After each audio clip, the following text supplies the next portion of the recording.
आपको शायद मेरी प्रेम कहानी बहुत फिल्मी लगे पर यही सच है मेरी प्रेम कहानी का। मैंने उनको कभी नहीं देखा था, न ही कभी विदेश जाने का सपना देखा था। मैं तो बस आगे पढ़ना चाहती थी पर माँ पापा मेरी शादी करवाना चाहते थे।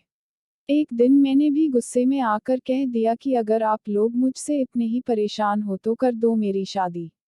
बस मेरा हाँ कहना था कि अगले ही दिन हमारे घर एक बुआजी मेरा रिश्ता लेकर आ गईं, वो भी विदेश से। मैंने भी गुस्से में हाँ कर दी, लड़के के बारे में बिना कुछ जाने बिना कुछ देखे और मैंने फोटो देखना भी ठीक नहीं समझा। माँ पापा ने बात आगे बढ़ाई तो पता लगा लड़का सॉफ्टवेयर इंजीनियर है इंग्लैंड में। अगले हफ्ते लड़के वालों का फोन आ गया। मन बहुत डर रहा था कि एक तो सॉफ्टवेयर इंजीनियर, मेरे से बिल्कुल अलग। मैं तो पत्रकारिता की डॉक्टर थी और वो सॉफ्टवेयर इंजीनियर, दोनों का कहीं भी मेल नहीं था, ऊपर से बिना देखे हाँ कर दी थी। ये भी न सोचा था कि वो काला गोरा या फिर लंगड़ा लूला तो नहीं है, पर अब क्या। अब तो ओखली में सिर दे ही दिया था तो मुसलों से क्या डरना था। मैंने फोन पर पहले लड़के की माँ से बात की, फिर लड़के से।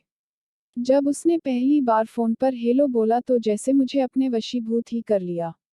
आगे उसने क्या कहा मैंने सुना ही नहीं, उसकी आवाज़ सुनते ही जैसे मेरे मन का डर कहीं छूमंतर हो गया और मुझे उसी समय उससे प्यार हो गया। फिर 6 महीने तक हम दोनों में सिर्फ फ़ोन पर ही बातें हुआ करती थी या फिर ईमेल, लेकिन हम दोनों ने अभी तक एक दूसरे को देखा नहीं था। मई में वो अपने भाई के साथ इंडिया आए तब हमारी सगाई की तारीख पक्की हो गई थी। तब सगाई से एक दिन पहले मैंने उन्हें देखा पर शर्म और संकोच के मारे मुंह से कुछ बोल नहीं निकल रहे थे। वो जैसे मेरे मन की बात तब समझ गए थे, इसलिए पहले मेरे भाई से बात की फिर मुझसे। उस एक फ़ोन की बात से जो हमारा प्यार का सिलसिला शुरू हुआ वह आज हमारी शादी के 10 साल हो जाने पर भी कायम है। आज हमारी 2 प्यारी बेटियां हैं और आज भी हम एक दूसरे की बात बिना कहे समझ जाते हैं। शायद हम दोनों का जन्मदिन भी एक ही दिन है, 14 फरवरी।